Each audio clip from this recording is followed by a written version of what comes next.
Advanced Warfare is Sledgehammer Games' first attempt at a Call of Duty game, and what they've brought to it is a familiar feel with enough new concepts and their take on story and character to make this one of the best ones yet. So in a nutshell, Mitchell used to be a soldier and, in an unfortunate accident, lost his partner and his left arm. Whilst mourning his fallen comrade, he bumps into Jonathan Irons, the father of the deceased who also owns Atlas, a PMC that's almost as powerful as the government, with more than enough firepower to take anyone down that opposes him.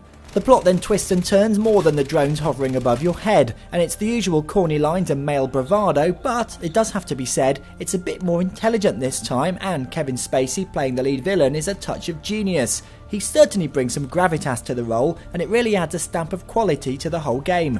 Likewise do the visuals, as the cutscenes in this game are some of the best I've ever seen. With such believable textures and movement, if you blink, you could be forgiven you're watching an actual live action movie. Of course, in-game action doesn't quite have that level of fidelity, but it's still all super shiny, and some of the environments and effects are just beautiful.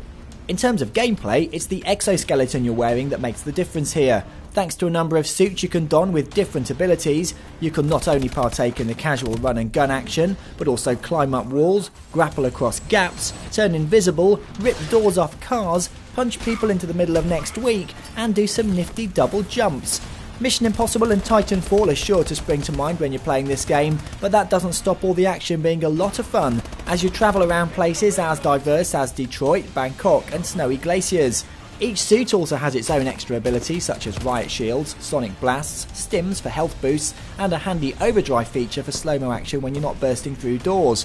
But during combat, it can be a bit confusing to remember which suit you're wearing and which direction on the D-pad you need to press to activate an ability, if you remember to use them in the first place. There's also a nice layer of progression as you play through the campaign where you can spend points you earn for headshots, finding intel and the like, on getting more health, less flinching when shot, and increased grenades, etc. And not only are there smart grenades which hover and then explode when you're looking, but also threat grenades that light everyone up like a Christmas tree, and EMP grenades to blow up all the tech that's trying to kill you.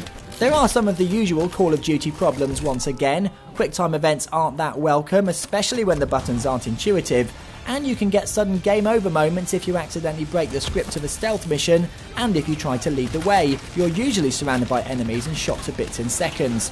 When it comes to multiplayer, there are even more options for your player character and exoskeleton, and there's more verticality than ever. However, I haven't had time to play it that much, so it would be unfair to rate this game on anything the multiplayer does or doesn't do right, but first impressions are really good. Call of Duty Advanced Warfare doesn't completely reinvent the wheel, but it's definitely a very worthy addition to the series. The tech, gadgets and gizmos really do help to offer a new take on the game, and the characters are a little less cliched than before, which all helps with the story. It's also a treat for the eyeballs and the ears, so it gets a very advanced 9 out of 10.